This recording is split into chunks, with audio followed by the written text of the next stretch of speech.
Good morning students. देखो, जैसा कि पिछले जो टॉपिक में अपन ने अपर्दन के बारे में या जो आपका डेविस का भौगोलिक अपर्दन चक्र है वो अपन ने पढ़ा, जिसके अंदर क्या है, जिस प्रकार से मानव की अवस्थाएं हैं चलती हैं, उसी आधार पे क्या है आपकी स्थलाकृतियों की या स्थल रूप का जो स्वरूप है वो क्या है अवस्थाओं के अनुसार क्या है चलता रहता है, या जो आपका प्रारूप है स्थल का वो समय के अनुसार या अवस्थाओं से होकर गुजरना पड़ता है। तो इस तरीके से क्या है भौगोलिक चक्र की अपन ने चर्चा की थी। आज अपना नया टॉपिक है बहते हुए जल नदी के कार्य।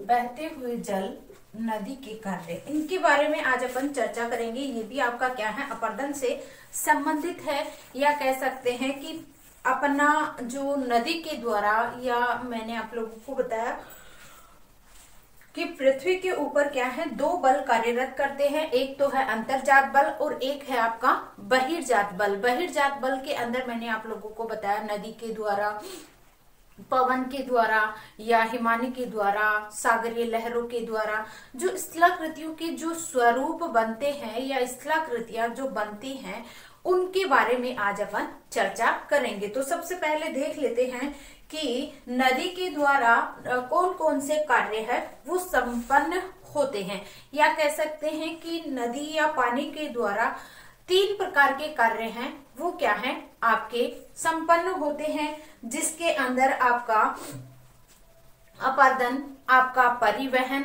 निक्षेपण, यानी कि जिसके अंदर क्या है नदी के द्वारा जो स्थलाकृतियां बनती हैं वो क्या है तीन रूपों के अंदर क्या है आपकी स्थलाकृतियों का निर्माण होता है, जिसमें आपका अपर्दन है, निक्षेपण है और उसी के साथ आपका जो परिवहन है उसके द्वारा क्या होता है आपका नदी के द्वारा अनेक प्रकार की स्थलाकृतियों का जन्म होता है। और उसी के साथ साथ आपके नदी के अंदर क्या है अनेक प्रकार के जो कह सकते हैं कि जो अपर्दन के कार्य के अंदर जैसे अपघर्षण है, सनिक घर्षण है, या घोलन है,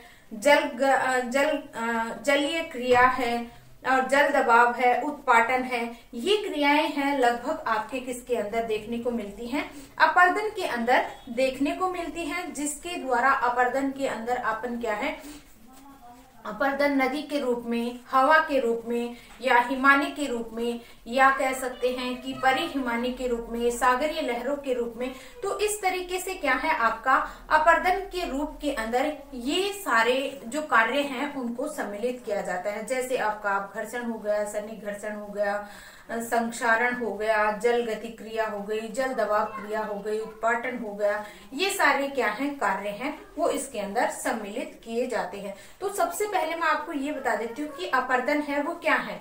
तो अपर्दन के लिए कह सकते हैं कि अपर्दन वह प्रक्रिया है जिसमें कोई जल प्रवाह अपने अपर्दन के लिए कह सकते हैं कि विघटन तथा वियोजन पदार्थों के अन्यत्र या स्थानांतरण को ही क्या कहते हैं अपर्दन कहते हैं।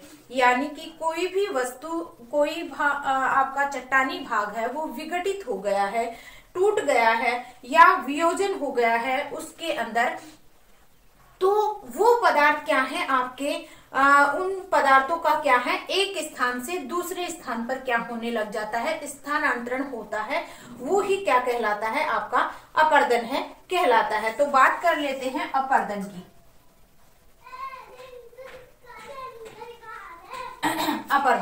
अपर्दन के लिए कहते हैं विघटित तथा वियोजित पदार्थों का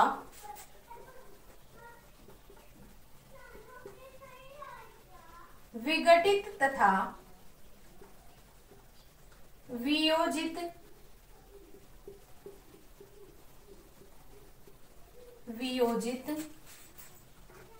पदार्थों का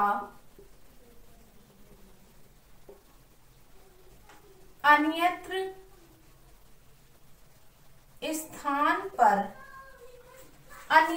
स्थान पर क्या हो जाता है आपका, अन्यत्र स्थान या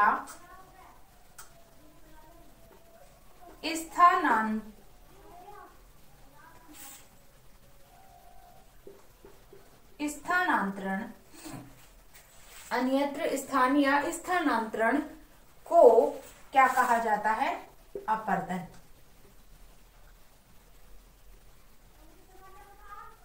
कहा जाता है।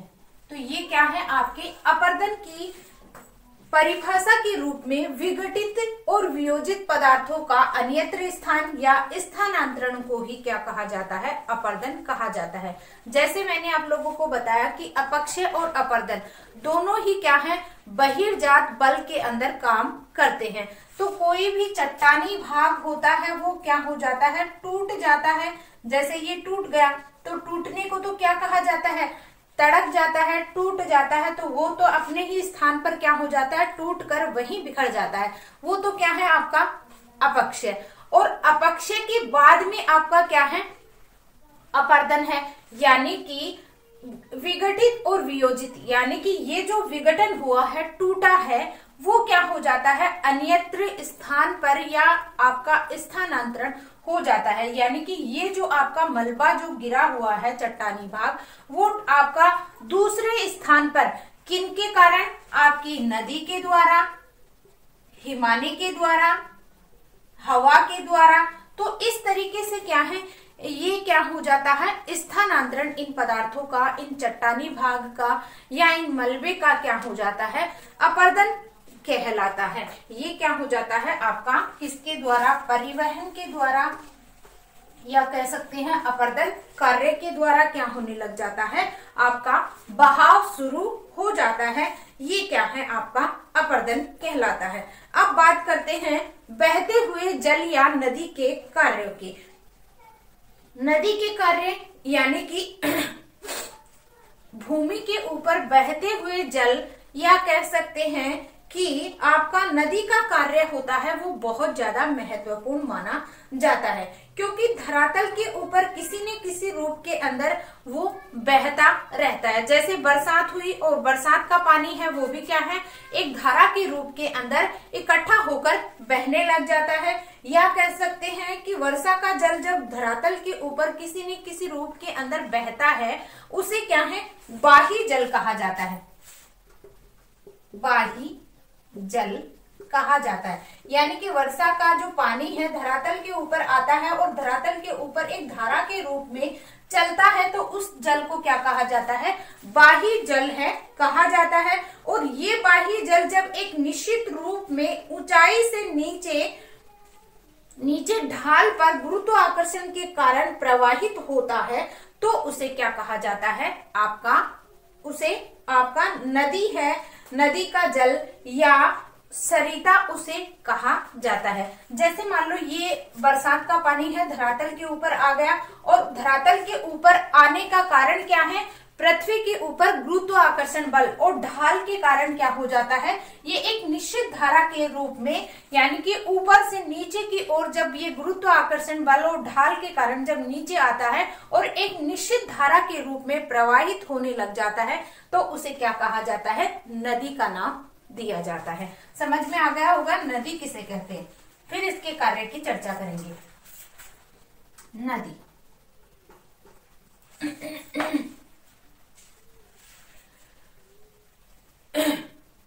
नदी है एक निश्चित, जब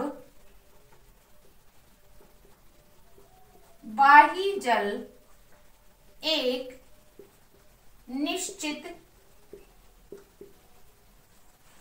निश्चित रूप में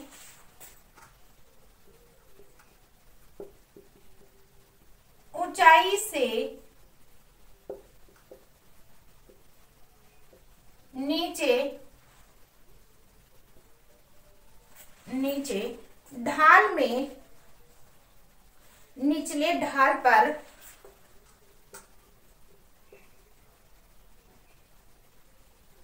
गुरुत्वाकर्षण गुरुत्वाकर्षण, निचले ढाल पर गुरुत्वाकर्षण के कारण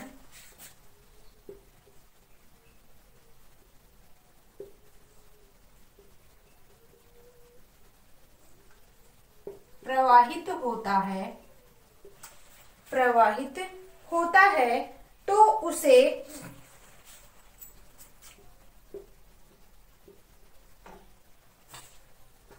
नदी या सरिता कहा जाता। समझ गए कि नदी या सरिता किसे कहते हैं? कि जब जल होता है, बरसात का पानी जब धरातल के ऊपर एक निश्चित धारा के रूप में बहता है तो उसे बाही जल कहा जाता है। और बाही जल एक निश्चित रूप में ऊंचाई से क्या है, नीचे ढाल के ऊपर गुरुत्वाकर्षण बल के कारण प्रवाहित होता है तो वो क्या कहलाता है आपका? सरिता, या उसे नदी का नाम दिया जाता है। उसके बाद अगर अपन बात करते हैं तो उस आपका जो भूमि के ऊपर जो नदी है या कह सकते हैं पानी है, वो क्या है? समतल स्थापन का कार्य करती है या समतल भूभाग को, यानी कि जैसे मान लो आपका ये पानी है, ये प्रवाहित हो रहा है और बीच में कोई खड्डा आ गया, कोई ऊंचा नीचा भाग आ गया, तो पानी के साथ क्या होता है आपका? मलबा भी साथ चलता है। पहले ये क्या है? गड्ढा बनता है या ये जो भाग है वो क्या हो जाते हैं? समतल हो जाते हैं या समतल पर्याय होते चले जाते हैं। तो नदी का जो मुख्य कार्य होता है वो क्या होता है? आपकी जितने भी भूभाग होते हैं उनको समतल करते हुए चला जाता है। और इसी समतल कार्य के रूप में इसे क्या है? त्रिकल कार्य भी कहा जाता है। नदी के जो भी कार्य होते हैं उन्हें त्रिकल कार्य के रूप में जाना जाता है। और ये त्रिकल कार्य हैं मुख्य रूप से नदी के मुख्य कार्य या नदी के रूप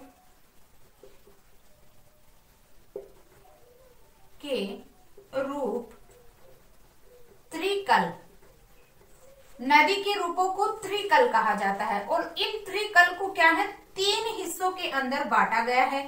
3 हिस्से कौन से? अपर्दन, दूसरा परिवहन और तीसरा निक्षेपण या निक्षेप। ठीक है, त्रिकल इनको नाम दिया गया है, अपर्दन, परिवहन और निक्षेप। इनके ये नदी के जो मुख्य रूप हैं इनको क्या किन नामों से जाना जाता है? त्रिकल के नाम से जाना जाता है। पहले अपर्दन होता है, परिवहन होता है और आपका निक्षेप, लास्ट में निक्षेप को जमाव भी कहा जाता है। कि नदी का जो पानी होता है वो प्रवाहित जब होता है तो लास्ट में जाकर कहाँ गिरता है? या तो कोई भी सागर में और या क्या है? महासागर में, महासागर के अंदर।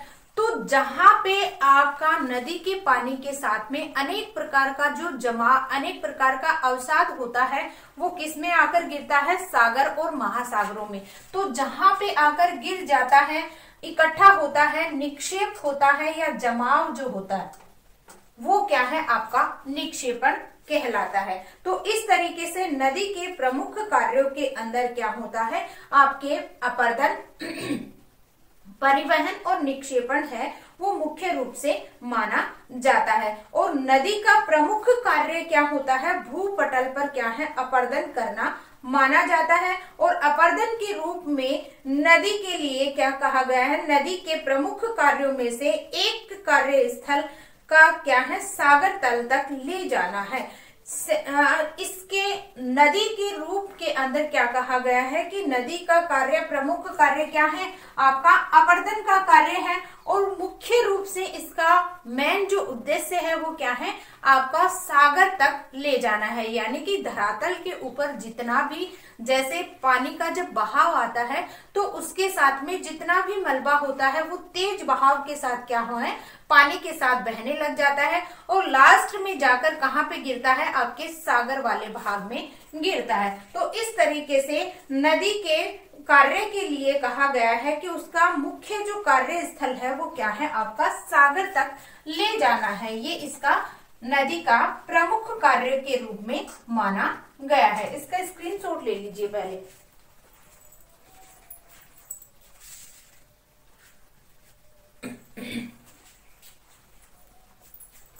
उसके बाद बात करते हैं नदी के रूप में। नदी का प्रमुख कार्य ही क्या होता है, सदैव मार्ग के अंदर जितनी भी चट्टानें होती हैं, जितनी भी मिट्टी के कण होते हैं, उनको क्या करती है, घसीट कर या काट कर क्या है, उसका परिवहन करती है, यानी कि ले जाने का कार्य करती है और हमेशा क्या है, आपका प्रयत्नशील रहती है नदी के रूप के अंदर। आगे अगर नदी के रूप को अपरदन के रूप में अगर पढ़ते हैं, नदी के अपरदन के रूप के अंदर, तो नदी के क्या है, 3 रूप मैंने बताए हैं आपको। आपका अपरदन है, परिवहन है और निक्षेपण है। तो परिवहन अपरदन के रूप में, नदी के अपरदन के रूप में ये उतार लिया होगा।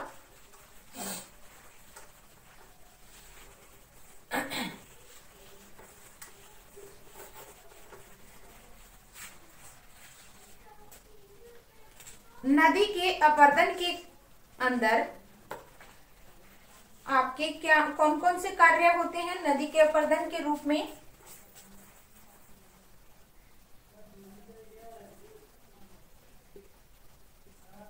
नदी के अपरदन के रूप, नदी के अपरदन के रूप है, पहली घूलीकरण, दूसरा अपघर्षण, तीसरा सन्निघर्षण,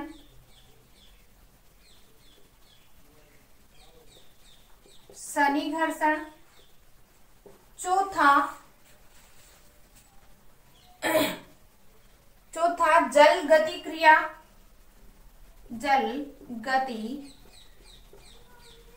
क्रिया, और इसी के साथ साथ आपका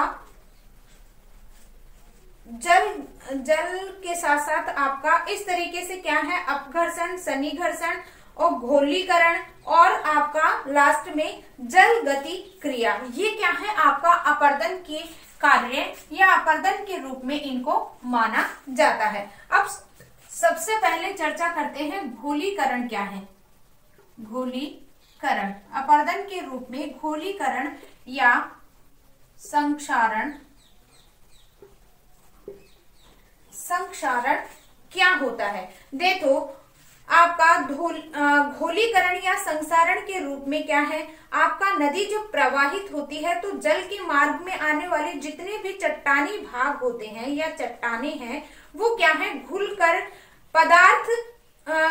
घुलनशील पदार्थ घुलकर सेल से क्या हो जाते हैं, चट्टान से अलग हो जाते हैं। किसमें घुल जाते हैं, चट्टानों के जो कण है वो क्या किसमें घुल जाते हैं, पानी के अंदर घुल जाते हैं और चट्टान है वो अलग रह जाती है, जल के साथ मिल जाते हैं और कार्बोनेशन की क्रिया द्वारा चट्टान का अधिकांश भाग क्या हो जाता है, उसके साथ पानी के साथ मिल जाता है और कार्बोनेशन की क्रिया के द्वारा क्या हो जाता है, चट्टानी भाग का जो घुलनशील पदार्थ है वो तो क्या हो जाता है, पानी के अंदर घुल जाता है और बाकी जो पदार्थ है वो अलग रह जाता है और यही क्या है, संक्षारण या घुलनशील कहलाता है। यानी कि चट्टानी भाग जो होता है, जैसे ही पानी प्रवाहित हुआ, ठीक है, और बीच में क्या है, आपका चट्टानी भाग आ गया और चट्टानी भाग के अंदर क्या होते हैं, ऐसे कई पदार्थ होते हैं जो क्या है, जल के साथ घुल जाते हैं या इनके अंदर रासायनिक प्रक्रिया है वो प्रारंभ हो जाती है। जब चट्टानी भाग के अंदर चट्टानी भाग के अंदर अनेक ऐसे पदार्थ होते हैं जो पानी के साथ घुल जाते हैं, उसे क्या कहा जाता है? कार्बोनेशन।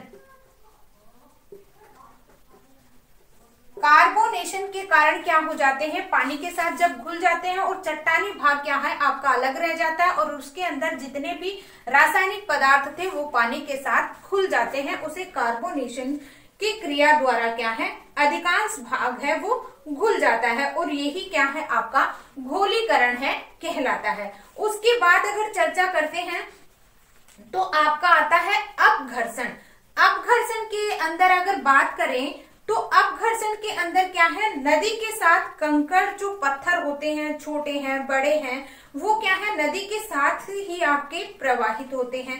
इन पदार्थों के क्या है साथ में चलने से और चट्टान के क्या है घर्षण से, जैसे मान लो वो क्या हो जाते हैं आपस में जब चलते हैं तो उनमें क्या हो जाती है, रगड़ के कारण वो चट्टाने क्या है टूट फूट जाती हैं या क्या हो जाता है उनके बीच में घर्षण हो जाता है। जैसे मान लो ये कोई भी आपका, जैसे यहाँ से आपका पानी है वो प्रवाहित हो रहा है और इस पानी के साथ आपके चट्टानी भाग है वो छोटे छोटे टुकड़ों के अंदर इस तरीके से चल रहे हैं।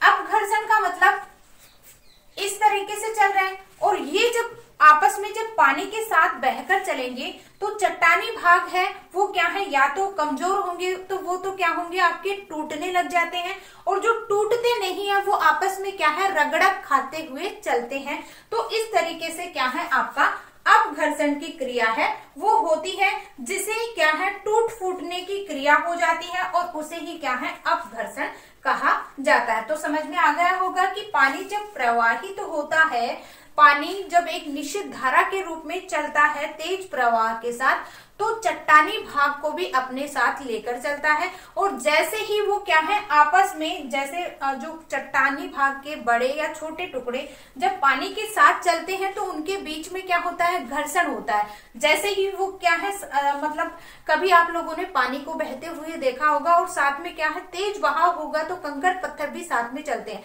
या मैं आप लोगों को उदाहरण देती हूँ कि अपन ने गोल गोल पत्थर देखे होंगे, तो वो किसके कारण हो रहा है आपका अपघर्षण के कारण। वो पत्थर मतलब लगातार अगर काफी दूरी तक चलते जाते हैं तो वो शुरुआत में इतने नहीं होते हैं, वो शुरुआत में बड़े बड़े होते हैं, लेकिन जिस टाइम जब पानी का बहाव तेज होता है तो तेज बहाव के साथ बड़े बड़े पत्थर हैं वो भी क्या है साथ में चलते रहते हैं और उनके बीच में क्या है रगड़क चलती रहती है, मतलब आपस में टकराते रहते हैं और टकराने के कारण क्या है आपका उन पत्थरों के अंदर वो घिसते हुए चले जाते हैं, या कह सकते हैं कि उनके अंदर टूटने फूटने की क्रिया है वो चलती रहती है। और इस तरीके से वो पत्थर क्या है आपके समुद्री तट तक पहुंचने से पहले जैसे जैसे पानी का बहाव कम होता जाता है तो पत्थर है वो क्या है थोड़े रुकते रुकते हुए चलते हैं। तो कई कई जगह अपन नदी जहां से निकलती है वहां पे अपन ने आसपास में किनारों के ऊपर देखे होंगे छोटे छोटे गोल गोल पत्थर हैं वो अपन को दिखाई देते हैं। तो ये क्रिया किसके कारण होती है, अपघर्षण के कारण है वो संपन्न होती है। उसके बाद आपका आता है सनिक घर्षण। सनिक घर्षण में क्या होता है, जो कंकड़ पत्थर होते हैं अवसाद के रूप में वो क्या है साथ में चलते हैं और इसके अंदर दो रूपों के अंदर कार्य संपन्न होता है सनिक घर्षण में। प्रथम रूप में क्या होता है, नदी के किनारे क्या है आपकी तल्ली है वो घर्षण करती हुई चलती है, यानी कि जब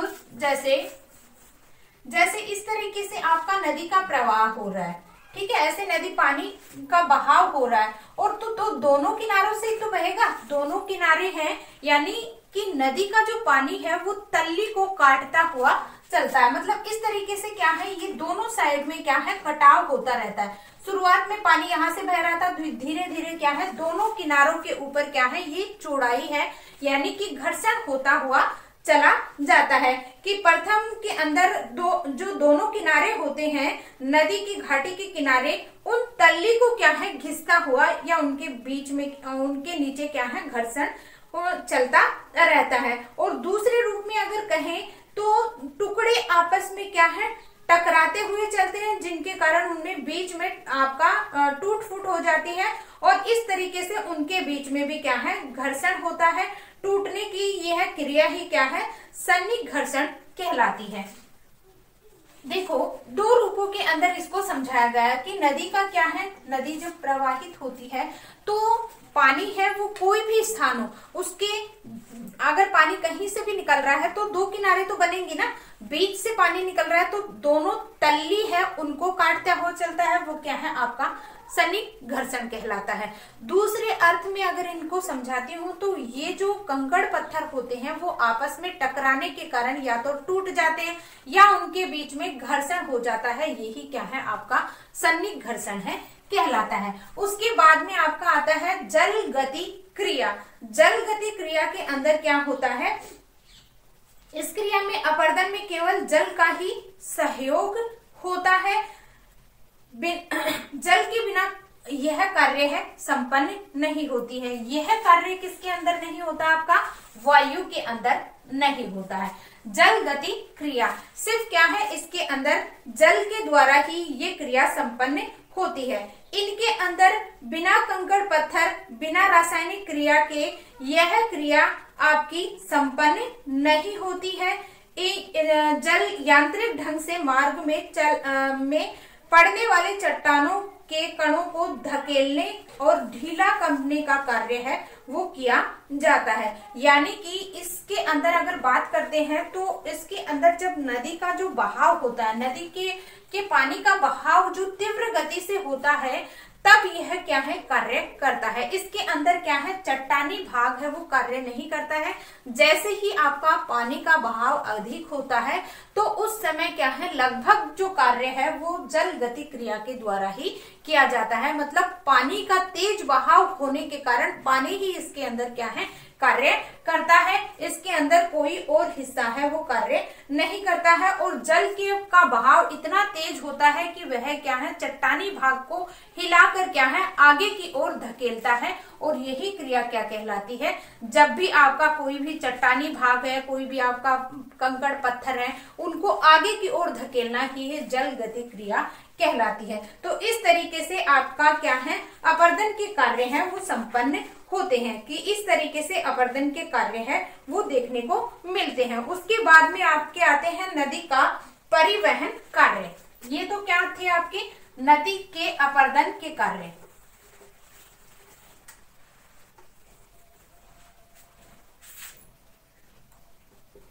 नदी के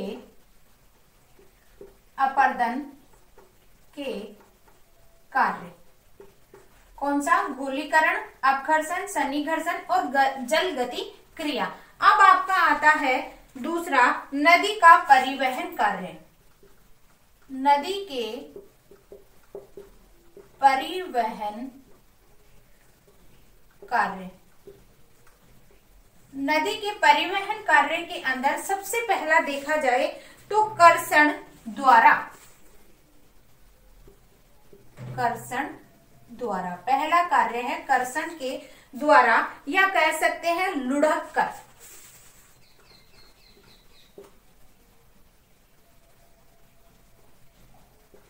नाम से ही पता चल रहा है लुढ़क कर।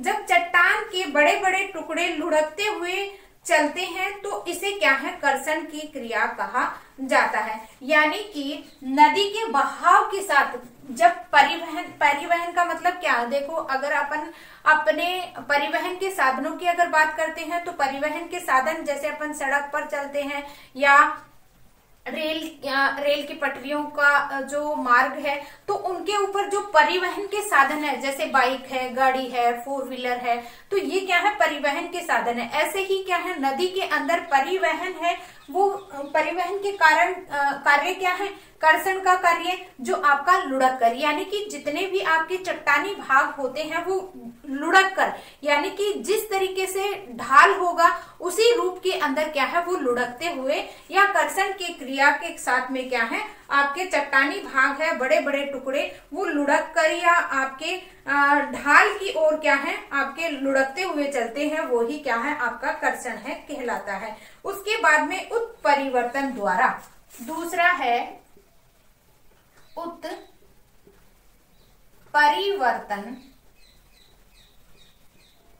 उत्परिवर्तन द्वारा। देखो, उत्परिवर्तन की अगर बात करते हैं तो इसमें चट्टानों के टुकड़े जल के साथ नदी की तल्ली पर उछल उछल कर स्थानांतरित होते हैं, या आपके उछलने या फुदकने की क्रिया है वो देखी जाती है। देखो, जैसे मैं आपको एक उदाहरण देती हूँ, जैसे पानी का बहाव तेज होता है, जब तेज बहाव होगा तो जो कंकड़ पत्थर होते हैं वो तेज बहाव के साथ क्या है, ऊपर उछल जाते हैं, और वो ही क्या है, उत्परिवर्तन कहलाते हैं। यानी कि पानी के अंदर जो कंकड़ पत्थर होते हैं वो क्या है, तेज बहाव के साथ है, उछलते हुए चलते हैं, और वो ही आपका क्या कहलाता है, उत्परिवर्तन है कहलाता है। उसके बाद में लटक कर और घुल कर, एक दो हैं आपके,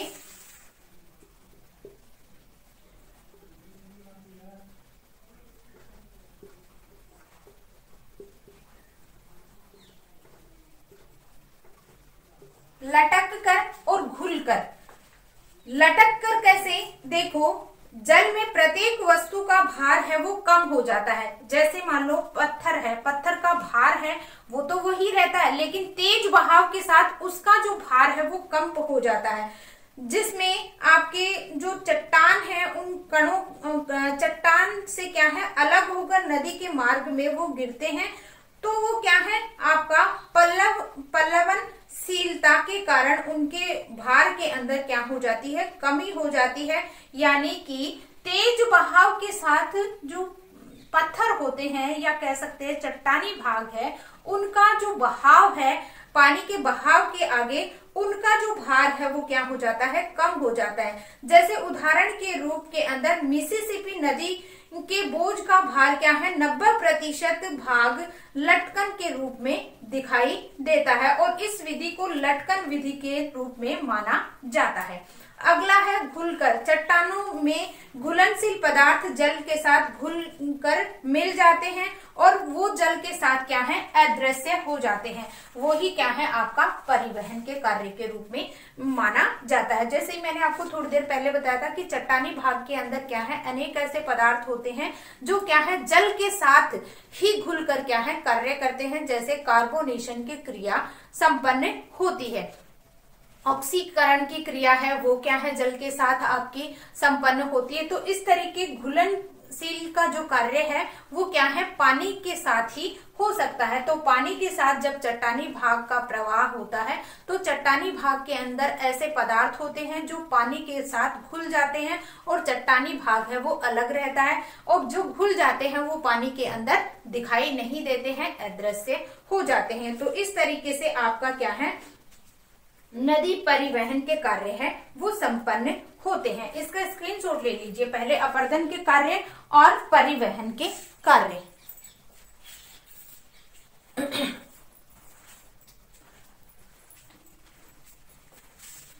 उसके बाद अपन क्या है, अपरदन के द्वारा बनने वाली स्थलाकृति और निक्षेपण के कारण बनने वाली स्थलाकृतियों के बारे में चर्चा करेंगे, जो अपना अगले टॉपिक में मैं समझाऊंगी आपको कि अपरदन के द्वारा जब आपका क्या होता है, एक तो अपरदन और एक परिवहन। अपरदन, दूसरा परिवहन।